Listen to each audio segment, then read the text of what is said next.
Bună ziua, dragii mei! Decembrie 2020 va fi o perioadă deosebit de unică. Sunt prezise o serie de evenimente astronomice și unele dintre ele au un statut unic. Soarele dă tonul general al evenimentelor, arată unde sunt direcționate voința și motivația noastră. Soarele se mișcă cu semnul vesel al Săgetătorului până la 21 decembrie, când intră în semnul maestos, dar rece, al Capricornului.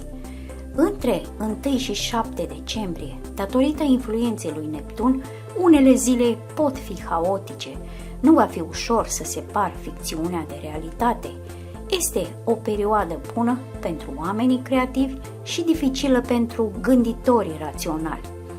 După 22 decembrie, când soarele se va afla în Capricorn, atmosfera emoțională generală va deveni mai restrânsă și mai austeră.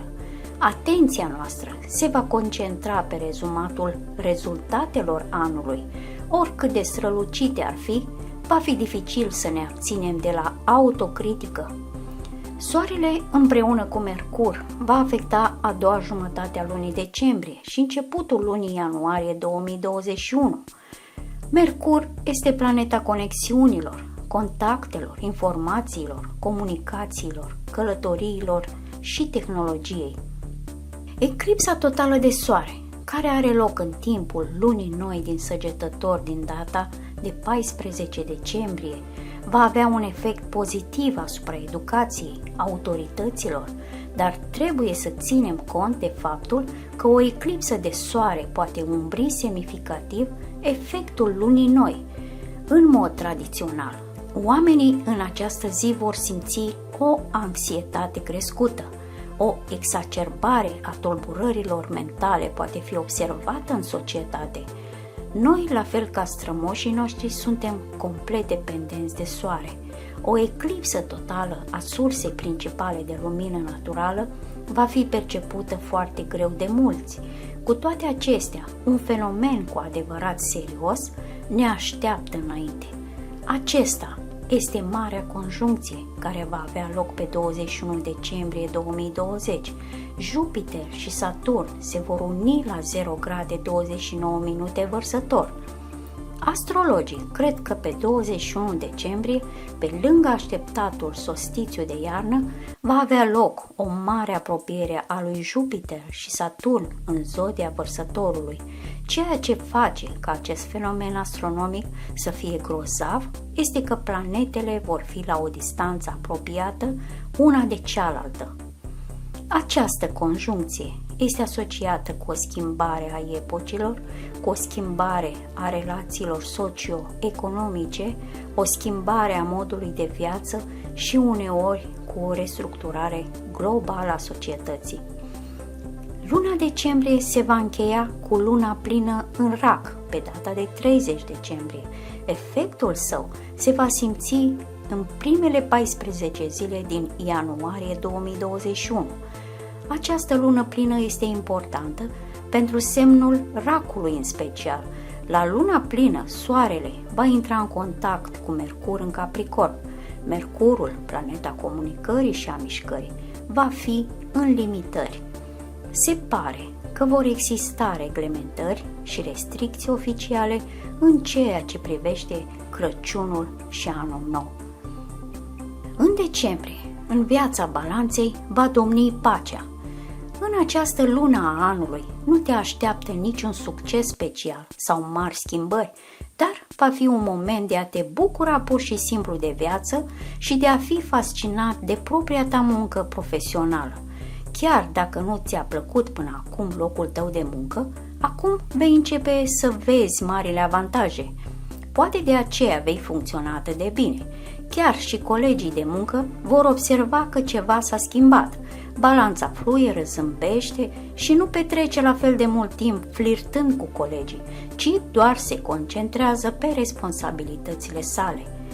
În decembrie, ești sfătuită să renunți la călătoriile pe distanțe lungi, mai ales cele cu avionul, chiar dacă aceasta este vacanța de vis interesantă pe care o așteptai. Mulți reprezentanți ai semnului pot avea probleme de sănătate. Astrele te sfătuiesc să fii vigilent atunci când ai de-a face cu străini. Există o mare probabilitate de a deveni o victimă a excrocilor.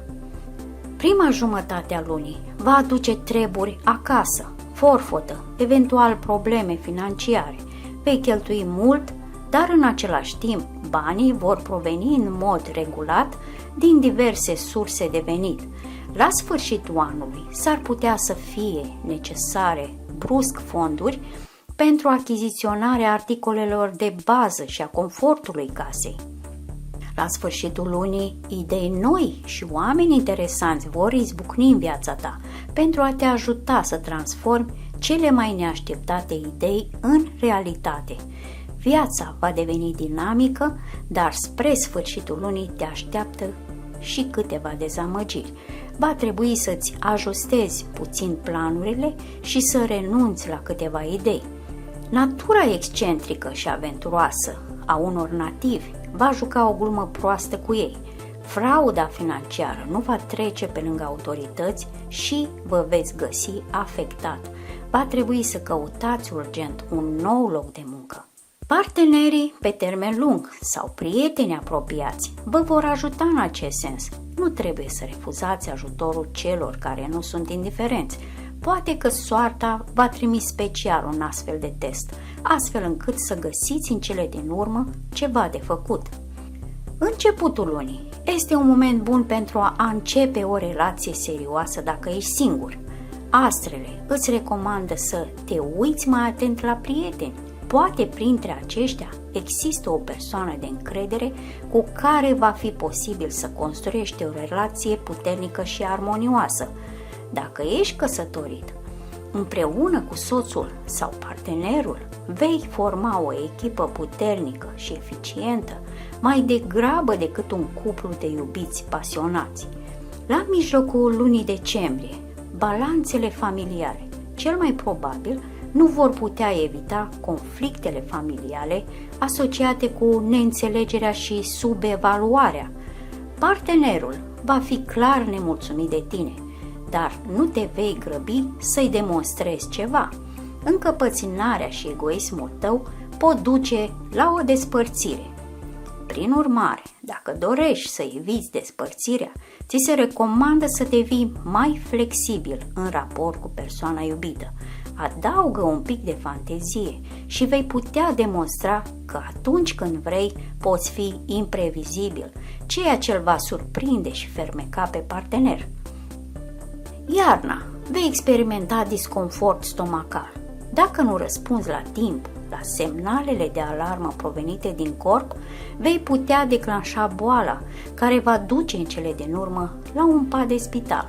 Ți se recomandă o examinare amănunțită a tractului gastrointestinal.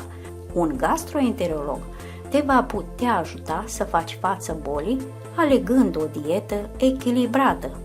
Este de preferat, de asemenea, să participi la un curs de tratament spa. Sfârșitul anului este momentul pentru a renunța la obiceiurile proaste. Renunță la fumat, la mâncarea tip fast food și renunță să te culci după miezul nopții. Pacienților hipertensivi li se recomandă să reducă activitatea fizică. Este posibil ca medicamentele pe care le luați să nu funcționeze. În ultimele zile ale lunii ar trebui să vă protejați de lovituri și răni, deoarece chiar și o vânătaie inofensivă poate duce la consecințe grave. Așteptați cu răbdare să treacă aceste vremuri proaste și încercați să vedeți partea amuzantă a lucrurilor și să râdeți mai mult.